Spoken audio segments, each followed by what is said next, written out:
अजी इस मुल्क को खतरा न हिंदुओं से है न मुसलमानों से है। अजी इस मुल्क को खतरा न हिंदुओं से है न मुसलमानों से है। इस मुल्क को तकलीफ तो बस बेईमानों और गद्दारों से है। भूल मत करना सिर्फ पापा की परी समझने को, भूल मत करना सिर्फ पापा की परी समझने को। अपने वतन की रक्षा के खातिर हथियार उठाना भी आता है। कि मुझे चिंता नहीं है स्वर्ग जाकर मोक्ष पाने की, कि मुझे चिंता नहीं है स्वर्ग जाकर मोक्ष पाने की। बस तिरंगा हो बस तिरंगा ये कफन मेरा, इतनी सी अरमान रखती हूँ, इतनी सी अरमान रखती हूँ।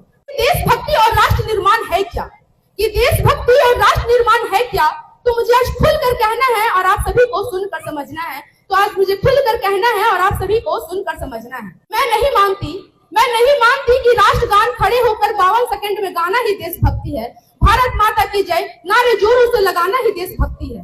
क्योंकि महोदय ये वो सती है जहाँ नीति नियम और नैतिकता जैसे मूल्य की धज्जियां उड़ाते लोग नजर आते हैं। ये वो सती है जहाँ सत्य अहिंसा सदाचार जैसे मूल्य की धज्जियां उड़ाते लोग नजर आते हैं। महोदय ये वो सती है जहाँ घर में दो सगे भाई शांति अमन और चैन के साथ बड़ी मुश्किल के साथ जीते नजर आते हैं।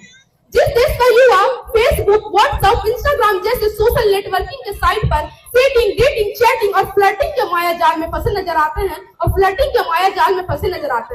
तो मैं इन युवाओं से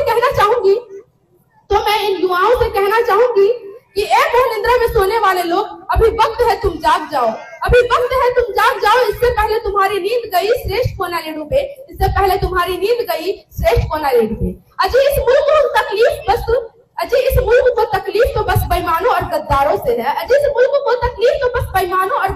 से है। सैनिक बनकर सेना में जाना ही देशभक्ति नहीं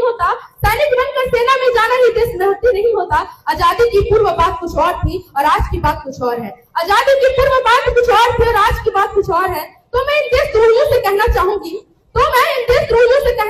ए हवा में जहर घोलने वालों, विजय हमारे इशारों से बदलती है। तुम क्या बदलोगे तस्वीर हमारे हिंदुस्तान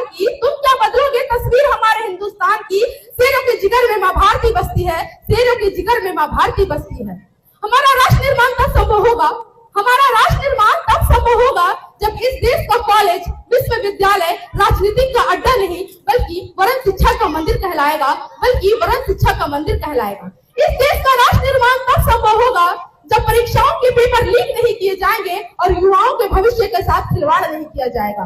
और अंत में मैं किसी शायर की पंक्तियों के साथ अपनी वाणी को विराम देते हुए कहना चाहूंगी कि काश मेरी जिंदगी किसी सरहद में काम आए, काश मेरी जिंदगी मेरे वतन के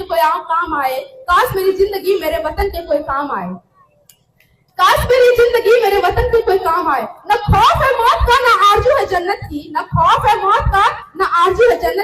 जब कभी जिक्र हो शहीदों का तो उनमें भी मेरा एक नाम आए, जब कोई पूछे कि ये पागल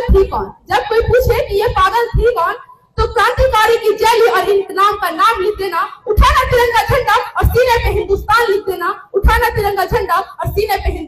देना। इसी के साथ मैं अपनी वाणी को विराम देती हूँ। जय हिंद, जय भारत, जय झारखंड।